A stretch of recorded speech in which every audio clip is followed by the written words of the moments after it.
बिस्मिल्लाहिर्रहमानिर्रहीम। अस्सलामुअलैकुम my dear students. रब्बे ज़िदनी इल्मा। माय डियर स्टूडेंट्स, आज हम एक बहुत इंटरेस्टिंग और इम्पॉर्टेंट टॉपिक पढ़ रहे हैं डीएनए रिकॉम्बिनेंट टेक्नोलॉजी का, और ये उसकी डेफिनेटली एक बहुत इंपॉर्टेंट एप्लीकेशन है और टॉपिक का नाम है जीन थेरेपी। जीन थेरेपी से हमारे पास क्या मुराद है, हम जीन थेरेपी क्यों करते हैं, जीन थेरेपी के क्या क्या एडवांटेजेस हैं, और अगर हम जीन थेरेपी करने में कामयाब होते हैं तो उस पर्टिकुलर केस में हमारा सक्सेस रेट क्या है। इन सारी बातों को समझने के लिए we have to go to the white board. So let's move to the white board. Yes my dear students, chapter number 23 lecture हम पढ़ रहे हैं 14। इंट्रोड्यूस कर चुका हूं आप लोगों को topic that is called as the gene therapy. My dear students, हम जीन को इंट्रोड्यूस कर सकते हैं किसी ऑर्गेनिज्म की बॉडी में दो डिफरेंट वे से। पहला वे ये है कि मैं पूरे का पूरा जीनोम उठा के दूसरे ऑर्गेनिज्म की बॉडी में ट्रांसफर कर दूं। फॉर एग्जांपल, हम क्या करते हैं कि हम ऑर्गन ट्रांसप्लांट करते हैं या हम लोग बोन मैरो ट्रांसप्लांटेशन कर रहे हैं। डेफिनेटली हम पूरे का पूरा जीनोम एक डोनर की बॉडी से उठा के उस रेसिपिएंट की बॉडी में डाल रहे हैं। क्या हम इससे जीन थेरेपी बोलें? तो आंसर इज नो, बिल्कुल जीन थेरेपी नहीं है। Organ transplantation, bone marrow transplantation should not be considered as gene therapy because के इसके अंदर हम किसी भी तौर से जीन को मैनिपुलेट नहीं कर रहे, जीन को मॉडिफाई नहीं कर रहे। लेकिन इस वाले केस में क्या करेंगे, इस वाले केस में हम एक पर्टिकुलर जीन को लेंगे और उस पर्टिकुलर जीन को हम एक डोनर की बॉडी से रेसिपिएंट की बॉडी में ट्रांसफर कर देंगे। ट्रांसफर करने के वेज डिफरेंट हो सकते हैं, but ways should be very precise and the ways should be very reliable if we want to make it a ultimate cure और द वे ऑफ ट्रीटमेंट। तो बात ये हो रही है जो बहुत ज़्यादा इंपॉर्टेंट है, वो ये है कि जीन थेरेपी हम लोग बहुत प्रिसाइज वे में, बहुत एक्यूरेट वे में करते हैं। एक डोनर की बॉडी से हम हेल्दी जीन लेते हैं और उसे हम एक ऐसे ऑर्गेनिज्म की बॉडी में डाल देते हैं who has got some faulty gene, और उसके रिजल्ट में अगर वो जाके सही तरीके से अपना काम करेगा तो जो डिसऑर्डर की बेस है मीडियम नॉर्मल जीन, वो ठीक हो जाएगी और पेशेंट भी ऐसा ठीक होता चला जाएगा।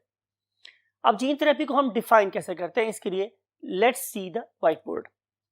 Gene therapy is a precise, it is important word precise. ये मेरे पास एक बहुत ही ज्यादा प्रिसाइज मेथड है, precise method of inserting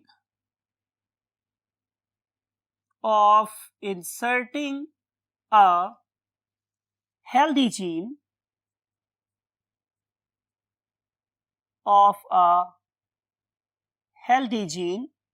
in a human cell,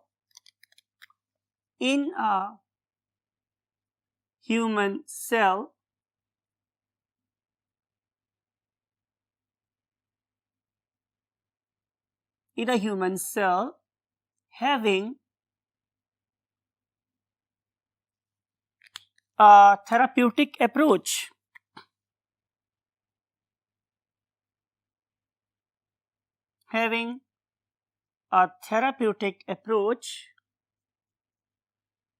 To have a cure. Right. हम लोगों ने बेसिकली कोई ऐसा प्रिसाइज मेथड ढूंढना है, तलाश करना है कि जिसके जरिए से हम एक जीन इंसर्ट कर सकते हैं। कौन सा वाला? हेल्दी वाला। अब जिन्हें जीन इंसर्ट करना है, याद रखो, वो पूरे का पूरा जीन भी हो सकता है, वो जीन का एक पीस भी हो सकता है, वो एक सिंपल न्यूक्लिक एसिड मॉडिफिकेशन भी हो सकती है। तो हम यहाँ पे हेल्दी जीन को 3 डिफरेंट लेवल पे जाके स्टडी कर सकते हैं और जाहिर है उसे हम कहाँ प्लेस करेंगे, एक ह्यूमन सेल्स में। ये सारा काम करने की लॉजिक क्या है? लॉजिक सिर्फ और सिर्फ ये है कि हम एक थेराप्यूटिक अप्रोच रखते हैं। थेराप्यूटिक अप्रोच का मतलब ये है कि इस पर्टिकुलर एक्टिविटी के बाद उस ऑर्गेनिज्म को क्योर मिलना चाहिए। राइट। जैसे मैंने बोला कि अगर मैं ऑर्गन ट्रांसप्लांट कर रहा हूं या मैं अगर बोनल ट्रांसप्लांट कर रहा हूं तो उससे क्योर कोई नहीं मिल रहा है। पर्टिकुलरली अगर ये डिसऑर्डर जेनेटिक लेवल पर है तो उससे कोई क्योर नहीं मिलेगा। इसका मतलब है कि ये वाली जो मैनिपुलेशन है ये किसी भी तरीके से जीन थेरेपी के ज़मरे में नहीं आएगी। जीन थेरेपी में हम पर्टिकुलर जीन को ही इंसर्ट करेंगे ह्यूमन सेल के अंदर। हमारे पास जीन को इंसर्ट करने के दो डिफरेंट वेज होते हैं। एक को हम लोग बोलते हैं एक्स वीवो। पहला मेथड मेरे पास स्टूडेंट्स क्या है, एक्स वीवो। इसका क्या मतलब होता है? एक्स वीवो का मतलब होता है स्टूडेंट्स आउटसाइड द बॉडी, यानी कि मैं इस पर्टिकुलर जीन को इंसर्ट कर रहा हूं एक ऐसे सेल में जिसे मैंने ह्यूमन बॉडी से बाहर निकाल लिया है।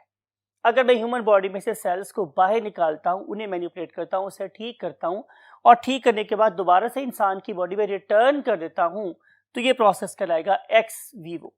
ऑन द अदर हैंड मेरे पास दूसरा मेथड है that is called as in vivo. In vivo case में क्या होगा माय डियर स्टूडेंट्स, कि मैं ऑर्गेनिज्म की बॉडी के अंदर डायरेक्टली किसी व्हीकल के थ्रू, किसी व्हीकल के थ्रू, किसी कैरियर के थ्रू जीन को इंसर्ट करूंगा और वो ह्यूमन बॉडी के अंदर चला जाएगा। अब मैंने ह्यूमन बॉडी में से कुछ भी बाहर नहीं निकाला, बल्कि जीन को इंसान की बॉडी के अंदर डायरेक्टली दाखिल कर लिया है, तो ये प्रोसेस कहलाता है इन वीवो। तो हम दोनों अप्रोचेस यूज करते हैं डिपेंडिंग अपॉन कि किस किस्म का डिसऑर्डर होता है। ठीक है, इस पर्टिकुलर मेथड को सबसे पहले 1980 में इस्तेमाल करना शुरू किया गया, लेकिन जाहिर है जब हम मेथड को स्टार्ट करते हैं तो राइट फ्रॉम द बिगनिंग हमें उसमें कामयाबी ऑब्टेन नहीं होती। तो जो पहली सबसे कामयाब जो एप्लीकेशन थी, it was after 9 years of the day and night work.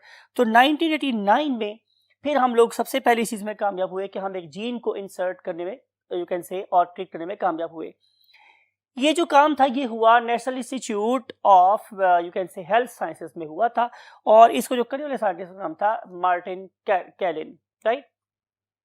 फिर उसके बाद स्टूडेंट्स हमने एक ट्रीटमेंट की जिसे हम कह सकते हैं कि बड़ा सक्सेसफुल वे हमें मिला, वो ऑब्टेन हुआ है 1993 में, जब हम लोगों ने बीटा थैलेसीमिया को प्रॉपर तरीके से क्योर किया, right.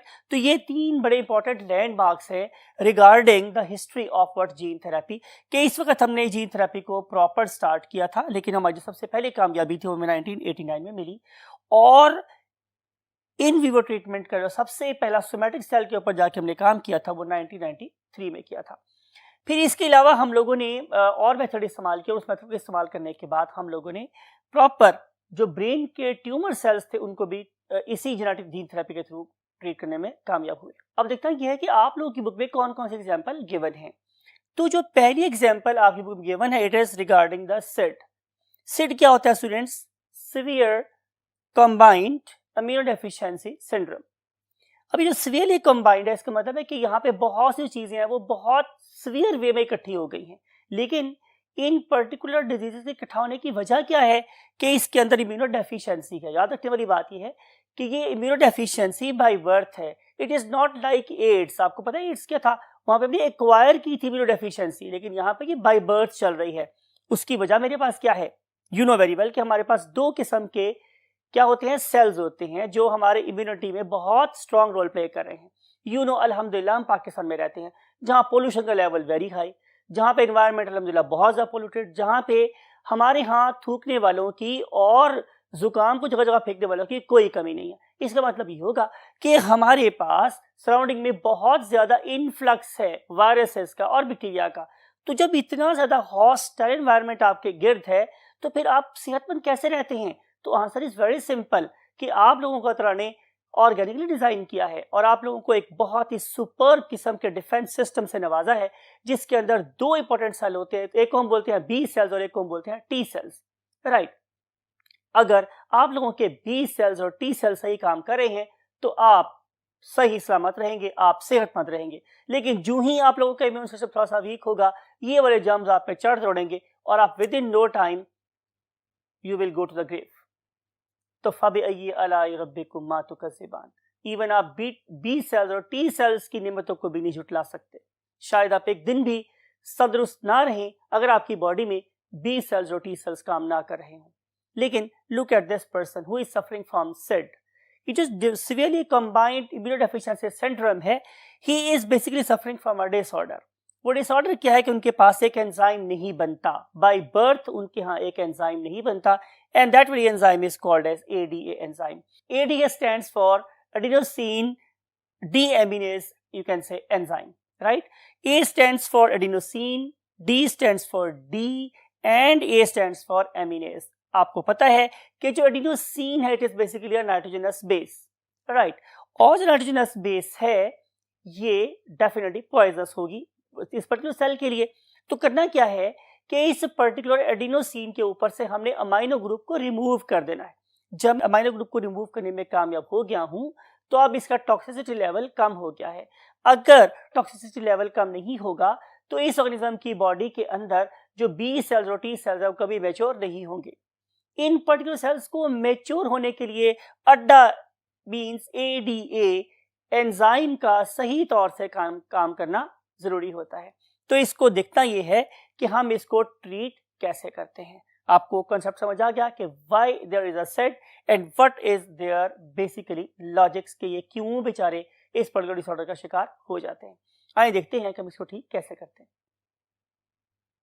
Yes my dear students, हम देख रहे हैं इसका प्रोसीजर को अंडरस्टैंड करने के लिए सबसे पहली बात ये हमारे स्टूडेंट्स के सबसे पहला काम ये है कि मैं इस ऑर्गेनिज्म के लिए एक नॉर्मल जीन ऑब्टेन करूं, ठीक है, जो who is suffering from the set या जाहिर में से ठीक करना चाहता हूं। तो पहला काम क्या होगा कि मेरे पास एक हेल्दी जीन आ जाए। हेल्दी जीन के लिए मुझे जाहिर है कोई भी नॉर्मल ह्यूमन बीइंग चाहिए, उसका मैं सेल लूंगा, उसके सेल में से डीएनए निकालूंगा और उसके खास किस्म के प्राइमर डिजाइन करूंगा और उस प्राइमर को मैं इस्तेमाल करूंगा to carry out the process of what PCR. और पीसीआर के रिजल्ट में मेरे पास नॉर्मल जीन्स आ जाएंगी। क्या बहुत ज्यादा तादाद में पीसीआर को बहुत रिलेवेंट टॉपिक आपने पढ़ रखा है। जब मेरे पास बहुत ज्यादा तादाद में जीन्स ऑब्टेन हो जाएगी नॉर्मल, तो मैं क्या करूंगा कि मैं इन जीन को भेजना चाहूंगा इस ऑर्गेनिज्म के पास हुई सफरिंग फ्रॉम द सेट। मुझे क्या करना पड़ेगा? क्या मेरे पास कोई ऐसा वे है कि मैं ह्यूमन जीन को डायरेक्टली दूसरे ऑर्गेनिज्म की बॉडी में डाल दूं? तो आंसर इज नो। मुझे चाहिए होगा एक अदद कैरियर, और वो कैरियर जो हम इस्तेमाल करते हैं दैट इज कॉल्ड एज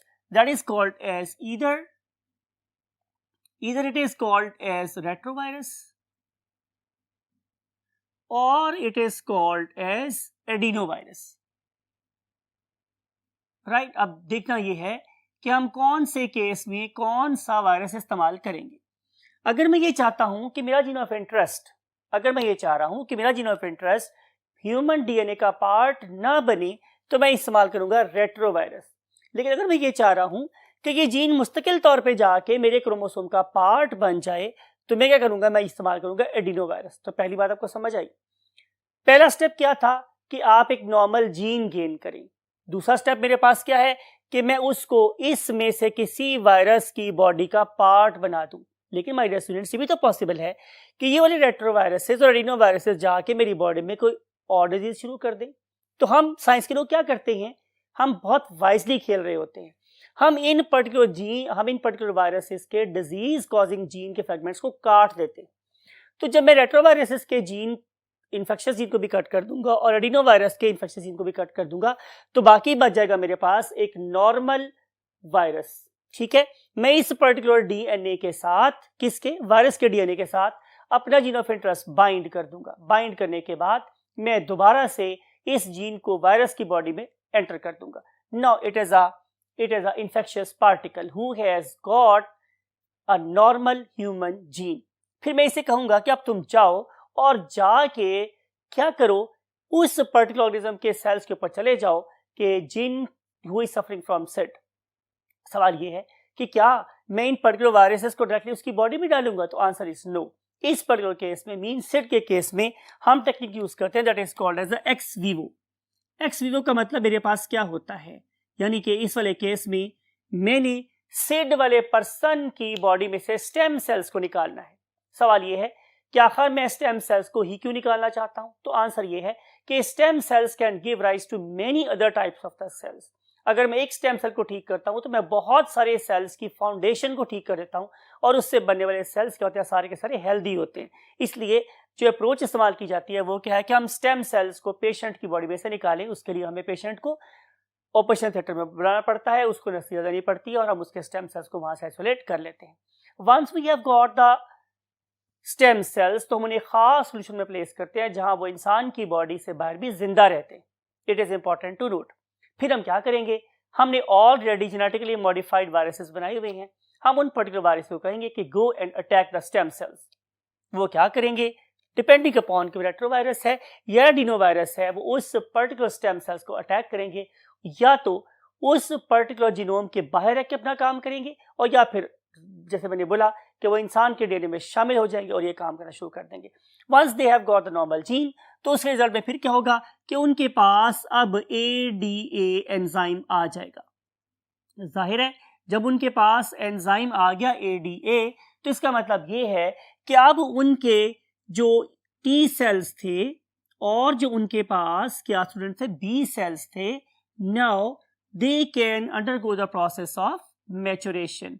अब जब वो मैच्योर होना शुरू हो जाएंगे तो दिस ऑर्गेनिज्म विल हैव और will restore it's immune system, restore it's immune system. तो ये था स्टूडेंट्स एक तरीका, एक मेथड जिसके जरिए से हम लोगों ने एक ऐसे पेशेंट की हेल्प की जो शायद जिंदगी के कुछ साल भी नहीं गुजार सकता था। Now we want to see the next disorder. That disorder is called as familial. What is meant by familial? Familial का मतलब ये families में चलने वाला एक inheritable disorder है। हाइपर रेड करके लिखा हुआ है मैंने, हाइपर का मतलब है ज्यादा हो जाना। कोलेस्ट्रॉल, कोलेस्ट्रॉल का एमिया इन द ब्लड, यानी कि इस वाले केस में इन पर्टिकुलर फैमिलीज में ये टेंडेंसी चल रही होती है कि उनके अंदर ब्लड कोलेस्ट्रॉल लेवल हमेशा आम लोगों से ज्यादा रहता है। आपको बात समझ आ गई? हम उन फैमिलीज की हेल्प करना चाह रहे हैं कि जिनके अंदर कॉन्सेंट्रेशन ऑफ कोलेस्ट्रॉल ब्लड में हमेशा नॉर्मल से ज्यादा रहती। तो ये हो गई हमारे पास इसकी डेफिनेशन। बेसिस मेरे पास क्या है?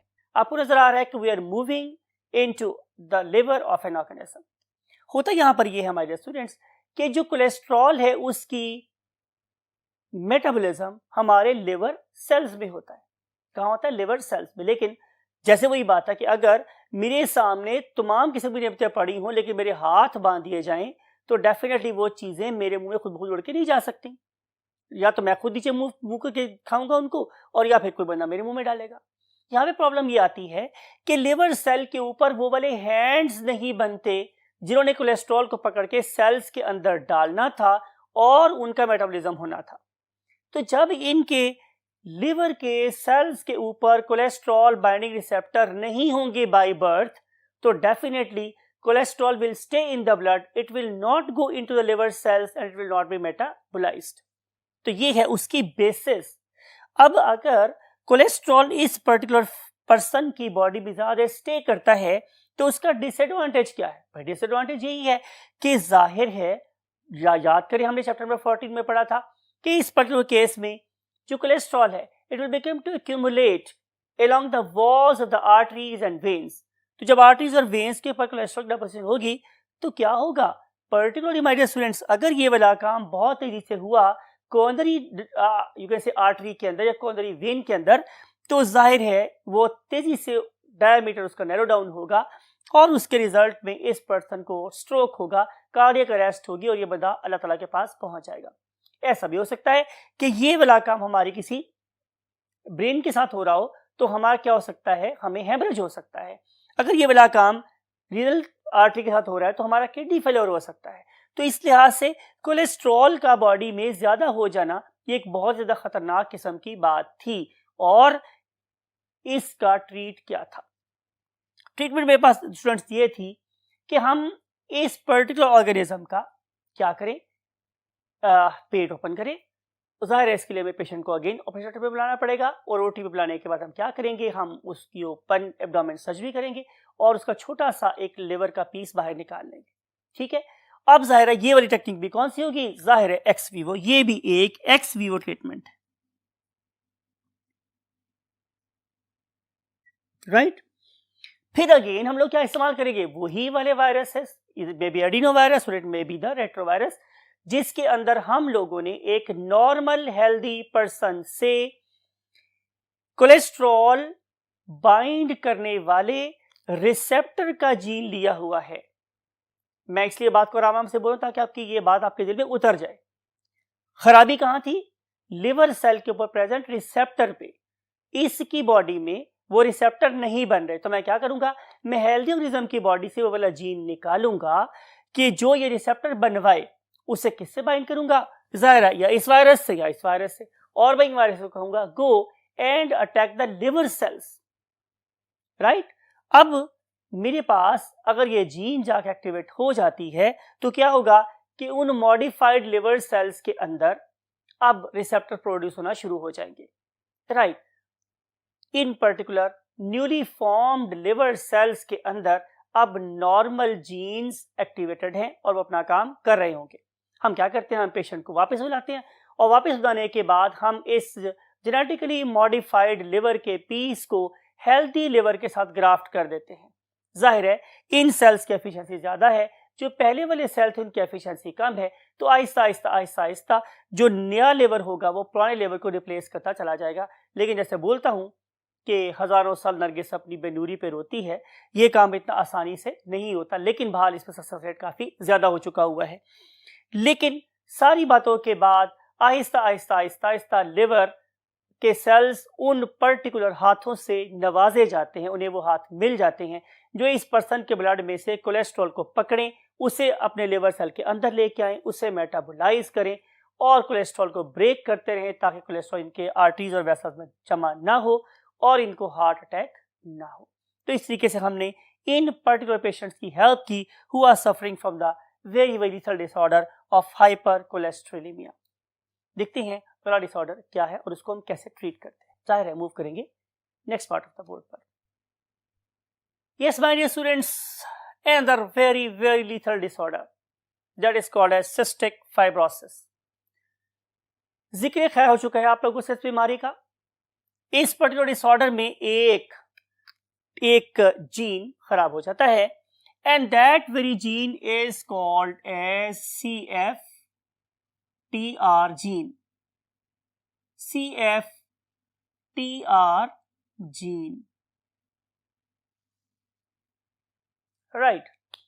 What is meaning of this particular gene? हम क्यों अंडरस्टैंड करना चाह रहे हैं? बिकॉज इसी में तो प्रॉब्लम लाई कर रही है। अगर मैं इसको समझ लूंगा तो जाहिर है शायद मैं प्रॉब्लम को एड्रेस करने में भी कामयाब हो जाऊं। CFTR stands for cystic fibrosis transmembrane receptor gene, right? आपको बात समझ आ गई? Cystic fibrosis transmembrane receptor gene, क्या मतलब होगा इसमें? आपको यहां पे नजर आ रहा है एक अदर ट्रेकिया और इस पर्टिकुलर ट्रेकिया के अंदर सर्टेन सेल्स हैं जो प्रोड्यूस कर रहे हैं एक बहुत ही इंपॉर्टेंट, जिसका नाम क्या है? Mucus, right? ये म्यूकस प्रोड्यूस होता रहता है कि हमारे सीलिया इस पर्टिकुलर म्यूकस को एंटी ग्रेविटेशनल वे में, मीन ऑपोजिट वे में स्वाइप करके ऊपर भेजते रहते हैं और जब हम ऐसे करते हैं, राइट, तो ये वाला म्यूकस फिर हमारे डाइजेस्टिव ट्रैक्ट में चला जाता है। This particular mucus is very very important because कि इसके अंदर हमारे रेस्पिरेटरी ट्रैक में शामिल होने वाले डिफरेंट किस्म के पार्टिशन ट्रैप हो जाते हैं और फिर हम उसको अपने GIT में लेके उसको डिस्ट्रॉय कर देते हैं। फिर बोलूँगा, हम पाकिस्तान में रहते हैं जहाँ पोल्यूशन लेवल बहुत ज़्यादा हाई है। वो पोल्यूशन ऑर्गेनिज्मल भी हो सकती है, वो केमिकल भी हो सकती है। तो ये वाली म्यूकस हमारी एक बहुत बड़ी ब्लेसिंग है, एक फर्स्ट और सेकंड लाइन ऑफ डिफेंस है, राइट? इसका बनना रहमत खुदाबंदी है। फिर हम क्या करेंगे कि इसका दूसरा रुख देखेंगे। समटाइम ऐसे होता है कि ये म्यूकस डाइल्यूट नहीं हो पाती, ये म्यूकस यहां से वाइप ऑफ नहीं हो पाती, उसकी वजह को भी बताएंगे। लेकिन पहले इसको देखें हो क्या रहा है। अगर ये म्यूकस यहां से नहीं निकल रही हमारे स्टूडेंट्स, तो आहिस्ता आहिस्ता आहिस्ता आहिस्ता आपके जो ट्रेकिया, आपका ब्रोंकाई, आपके ब्रोंक्यूल्स, सब ब्रोंक्यूल्स, इन सब का डायमीटर आहिस्ता आहिस्ता नैरो हो जाता है। इस ऑर्गेनिज्म को सांस लेने में बहुत दिक्कत पेश आती है और इवेंचुअली ये वाला पर्सन एस्फिक्सियल डेथ का शिकार हो सकता है। When ever I use a term asphyxia, इसका मतलब है दम घुटने की बीमारी, तो इसकी डेथ हो सकती है। तो क्या मेरे पास कोई ऐसा टूल है जिसमें मैं इन ऑर्गेनिजम्स की सांसों को रिलैक्स कर सकता हूं? तो आंसर ये है कि आपको बेसिकली CFTR को ही मॉडिफाई करना है, बिकॉज कि इन पर्टिकुलर केसेस में ट्रेकिया के ऊपर पाए जाने वाले mucus cells, they basically do not export out chloride ions, और अगर क्लोराइड आयन बाहर एक्सपोर्ट नहीं होते तो फिर उस पर्टिकुलर म्यूकस के अंदर एसिड प्रोड्यूस नहीं होता। वो जो एसिड है वो बेसिकली इस म्यूकस को डाइल्यूट रखता है। अगर क्लोराइड आयंस एक्सपोर्ट नहीं होंगे, एसिड नहीं बनेगा, म्यूकस डाइल्यूट नहीं होगा, बल्कि वो बहुत स्टिकी हो जाएगा, it will be very very hard to expectorate it out, तो एस्फिक्सियल डेथ हो सकती है। तो करना क्या है, हमें एक ऐसे खिलौने से खेलना है कि जिसकी मदद से हम इन पर्टिकुलर ऑर्गेनिज्म के इन पर्टिकुलर सेल्स के अंदर क्लोराइड आयंस वाले जीन को भेज सकते हो। अगर क्लोराइड आयन एक्सपोर्ट करने वाला ट्रांस मेम्ब्रेन रिसेप्टर प्रोड्यूस हो गया तो इन ऑर्गेनिज्म की सांसें ठीक हो जाएंगी। देखते हैं कि हम ये काम कैसे करते हैं। फर्स्ट ऑफ ऑल मैंने लिखा था स्टूडेंट्स डेफिनेशन, तो बता दिया है मैंने एक ऐसा डिसऑर्डर है कि जिसके अंदर ऑर्गेनिज्म की बॉडी में क्लोराइड आयंस एक्सपोर्ट आउट नहीं होते और म्यूकस बहुत थिक हो जाता है एंड हार्ट एक्सपेक्टोरेट आउट होता है और सांस लेने में प्रॉब्लम हो जाती है। अब हम देखते हैं कि इसको हम ट्रीट करने का मेथड कौन सा यूज कर रहे हैं, तो आंसर इज इन वीवो। इस वक्त हम लोग ऑर्गेनिज्म की बॉडी में से कुछ नहीं निकाल रहे हैं बल्कि ऑर्गेनिज्म की बॉडी में डाल रहे हैं, तो इसलिए हम बोलेंगे इसे in vivo method, in vivo method. इसके लिए हम करते क्या हैं, इसके लिए हमारे स्टूडेंट्स हम बनाते हैं बहुत ही स्पेशल वे से बहुत ही स्पेशल किस्म के लिपिड्स के बॉल्स जिन्हें हम लोग नाम देते हैं लिपोसोम्स। क्या बनाते हैं हम उन्हें? Liposomes. Once we have got these particular balls of lipids known as liposomes, तो अब हम क्या करेंगे कि हम इन लिपोसोम्स के ऊपर कोट करेंगे वो वाला जीन जो बेसिकली CFTR का नॉर्मल जीन है, राइट? जाहिर है इन पर्टिकुलर जीन्स को अगर मैं देखूंगा तो they are basically coded with definitive viruses, तो वायरसेस में लिखा दिए ये वाले वायरसेस अगर सक्सेसफुली जाके, अगर मैंने वर्ड यूज किया, अगर सक्सेसफुली जाके मेरे ट्रेकिया के सर्टन सेल्स के अंदर चला गया तो फिर क्या होगा? तो क्या होगा भाई जी स्टूडेंट्स कि ये वाले जीन्स जाके उन पर्टिकुलर सेल्स में वो मेम्ब्रेन रिसेप्टर्स बनाएंगे, ट्रांस मेम्ब्रेन प्रोटीन्स बनवाएंगे, रिसेप्टर्स बनवाएंगे जो कि क्लोराइड आयन को बाहर एक्सपोर्ट करेंगे और जाहिर है उस पर्टिकुलर ऑर्गेनिज्म की म्यूकस आहिस्ता डाइल्यूट होना शुरू होगी और अब नॉर्मल पर्सन की तरह से वो भी इस पर्टिकुलर म्यूकस को एक्सपेक्टोरेट आउट कर सकेगा और इसकी सांसें ठीक हो जाएगी। तो ये था हमारे पास एक in vivo method that is basically being used and it is very very you can say बड़ा बड़े लिखा है प्रॉपर हेडिंग के सक्सेस रेट इसका क्या है, तो still it is not that very successful, it is not that very successful। तो इसके लिए जाहिर है इस CFTR के लिए हमें अभी और ज़्यादा रिसर्च करने की ज़रूरत मौजूद है। तो आप एक थिंकिंग ब्रेन अपने माइंड में रखें, मुमकिन है कि आप में से कोई स्टूडेंट ऐसा हो जो आगे चल के इन इंसानों की सांसें ठीक कर सकता हो, इन खवातीन की यूट्रस में बनने वाली सिस्ट को रिमूव करवाने में हेल्प कर सकता हो और फिर इनकी इनफर्टिलिटी को भी ठीक करवा सकता हो। तो always believe in a thinking brain on your shoulders. Next disorder is called as a cancer. अब हम देखते हैं कि कैंसर बेसिकली होता क्या है।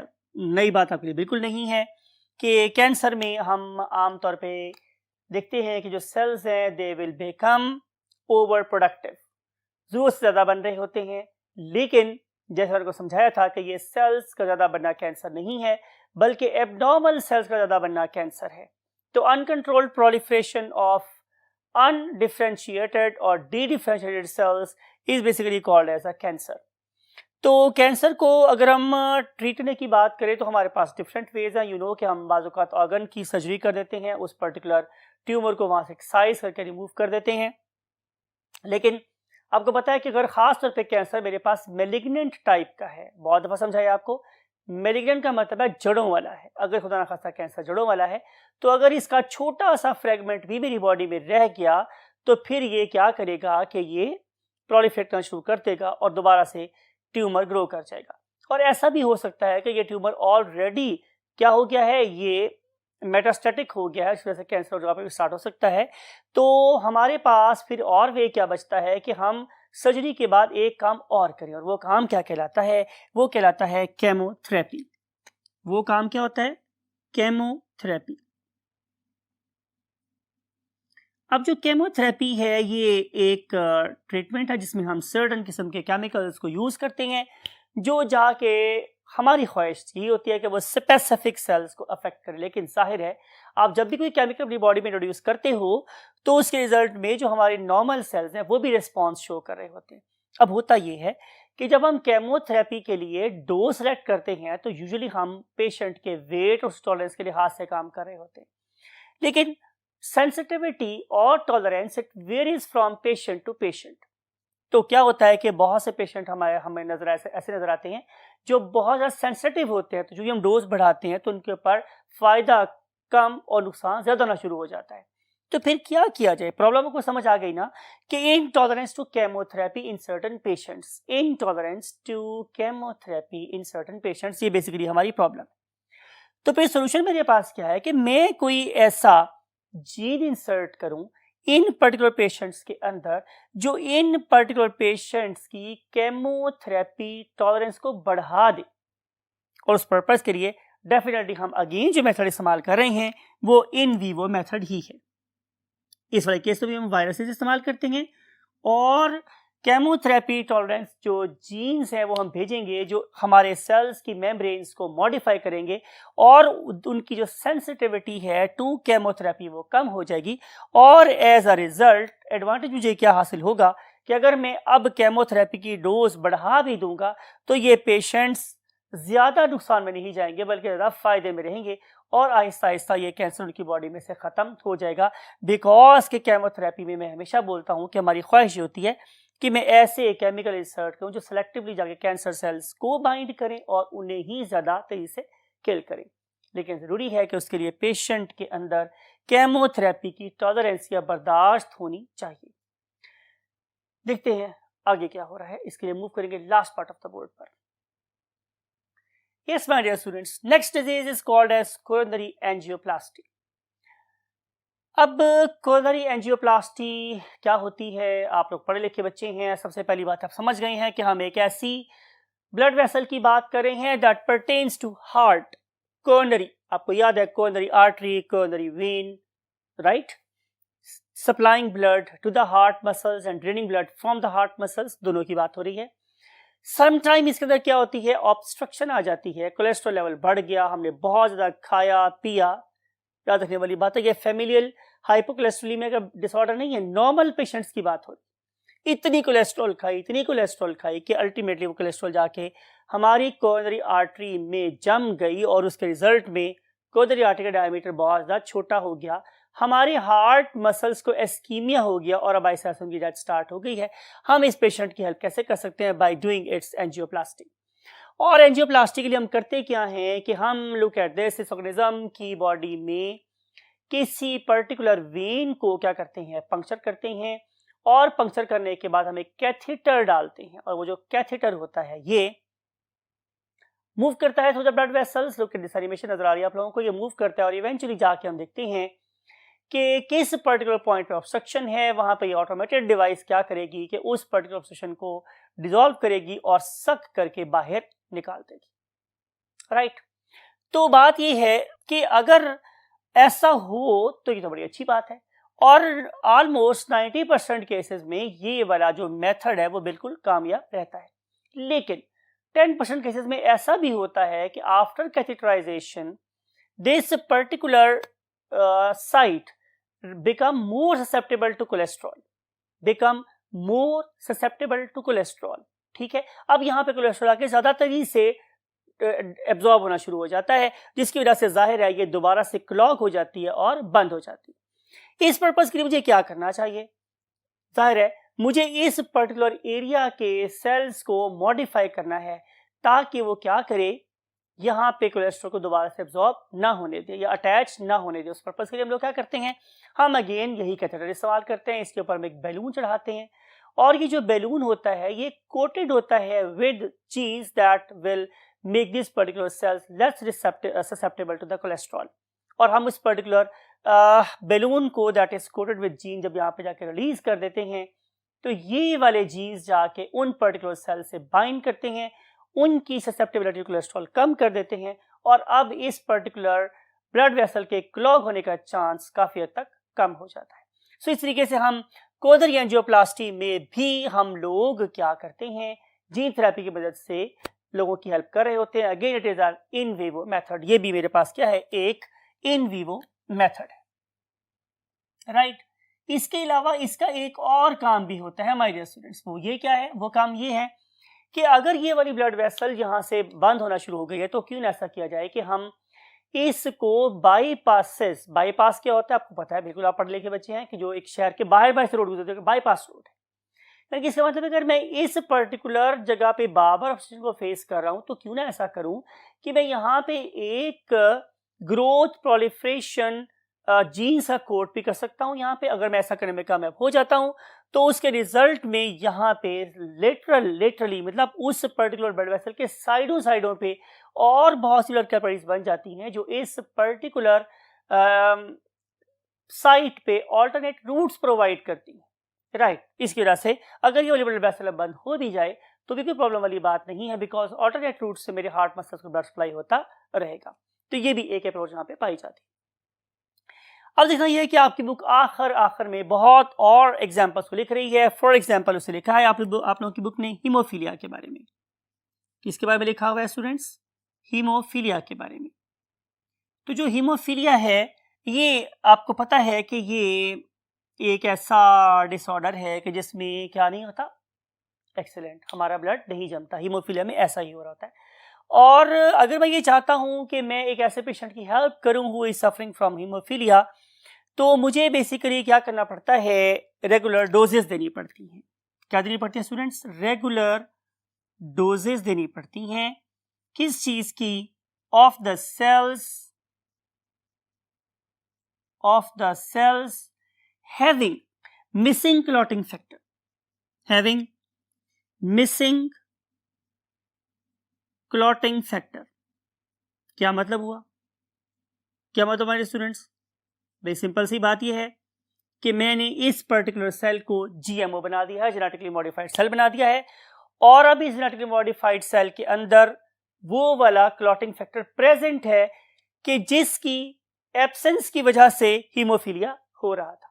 सवाल यह है कि मैं इन पर्टिकुलर मॉडिफाइड सेल्स की रेगुलर डोजेस इस पेशेंट को कैसे दे सकता हूं?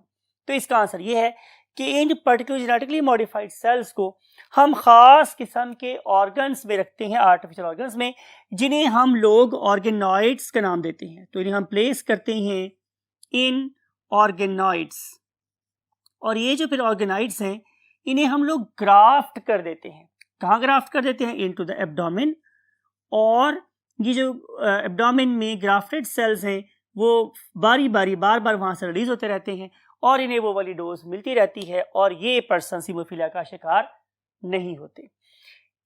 Other disease is diabetes. इसके ऊपर तो बहुत ज़्यादा डिस्कस हो चुके हैं आप लोगों के साथ कि हम लोग इसको कैसे कर रहे होते हैं। जाहिर है मुझे नॉर्मल जीनोफिसरीन चाहिए होगा, और इसको हम लोग ग्राफ्ट कर सकते हैं इनटू द पैंक्रियाटिक सेल्स। और अगर पैंक्रियास के सेल्स में ये प्रॉपर्ली ग्राफ्ट हो गया तो फिर डेफिनेटली उन पर्टिकुलर ऑर्गेनिजम्स में हुआ suffering from IDDM, insulin dependent diabetes mellitus, दोनों ऑर्गेनिज्म के beta cells they will begin to manufacture insulin, और अगर इंसुलिन बनना शुरू हो जाएगी तो जाहिर है ये वाले पेशेंट हेल्दी वेल्दी हो जाएंगे। Now we want to see other disorder that is called as the Parkinson disease. That is called as basically what? Parkinson disease. और जो मेरे पास पार्किंसन डिजीज है, इस केस में क्या होता है, पेशेंट बहुत ज़्यादा जल्दी से भुलक्कड़ होना शुरू हो जाते हैं, उनकी मेमोरी अफेक्ट होती है, और उस पर्टिकुलर मेमोरी के अफेक्ट होने की वजह होती है डिक्रीज लेवल ऑफ डोपामीन। तो हम लोग करते क्या हैं कि हम लोग इस पर्टिकुलर ऑर्गेनिज्म के ब्रेन में ऐसे सेल्स को ग्राफ्ट करते हैं कि जो डोपामीन प्रोड्यूस कर सकते हैं, राइट। तो जब मैं इन पर्टिकुलर सेल्स की ग्राफ्टिंग कर दूंगा एक नॉर्मल ऑर्गेनिज्म की बॉडी में, जाहिर है इस पर्पज के लिए हमें क्या करना पड़ेगा, हमें एक ओपन ब्रेन सर्जरी करनी पड़ेगी। ओपन ब्रेन सर्जरी के लिए जाहिर स्किन काटनी पड़ेगी, मुझे जो स्कल है उसका एक पीस ऑफ बोन निकालना पड़ेगा, और उसके बाद मैं इन जेनेटिकली मॉडिफाइड सेल्स को उसके अंदर ग्राफ्ट कर दूंगा। आहिस्ता आहिस्ता ये वाले healthy cells they will begin to infuse dopamine to other cells. इस वजह से पर्सन को पार्किंसन होने का चांस काफी कम हो जाएगा। इसके अलावा हम लोग इसके ऊपर भी काम कर रहे हैं स्टूडेंट्स के, किसी तौर से हम लोग एड्स को भी ठीक करने में कामयाब हों। इस पर्पज के लिए ज़रूरी है कि हम लोग क्या करें। आप लोगों को याद होगा हमने पार्ट 1 में एक नाम पढ़ा, उसका नाम था CD4 रिसेप्टर। CD4 रिसेप्टर आपको याद होगा कि जो हमारा HIV वायरस होता है ये जाके CD4 रिसेप्टर से बाइंड करता है, और अगर ये बाइंड करेगा तो पूरा सर्कल आपको पता है कि रेट्रोवायरस आगे चल के क्या काम करेगा। अगर किसी तरीके से मैं CD4 रिसेप्टर को ही मॉडिफाई कर दूं तो फिर अगर HIV मेरी बॉडी में आएगा भी तो वो मेरे CD4 रिसेप्टर चूंकि मॉडिफाई हो गया उससे बाइंड नहीं करेगा, और अगर उससे बाइंड नहीं करेगा तो रिसेप्टर मेरे टी सेल्स और बी सेल्स के अंदर नहीं जाएगा, तो मुझे एक्वायर्ड इम्यूनोडेफिशिएंसी नहीं होगी। तो यहाँ पर भी हम लोग बेसिकली उस मेम्ब्रेन के ऊपर प्रेजेंट रिसेप्टर को एक मॉडिफाइड जीन के साथ रिप्लेस करना चाहते हैं ताकि HIV अगर मेरी बॉडी में घूम भी रहा है तो मुझे कोई टेंशन ना हो। लेकिन अभी तक इसमें भी बहुत कम कामयाबी हासिल हुई है। इस पर्टिकुलर केस में भी वाहिद इलाज क्या है? परहेज। So have a pious life. With this दुआ एंड एडवाइस कि आप इन तमाम बीमारियों से महफूज रहें, और हमेशा इस नसीहत के साथ कि अपने वालिदैन का बहुत ख्याल रखें, और जब नमाज पढ़ें अपने वालिदैन के साथ साथ हमें भी दुआ में ज़रूर याद रखिएगा। आई वांट टू से यू अल्लाह हाफ़िज़।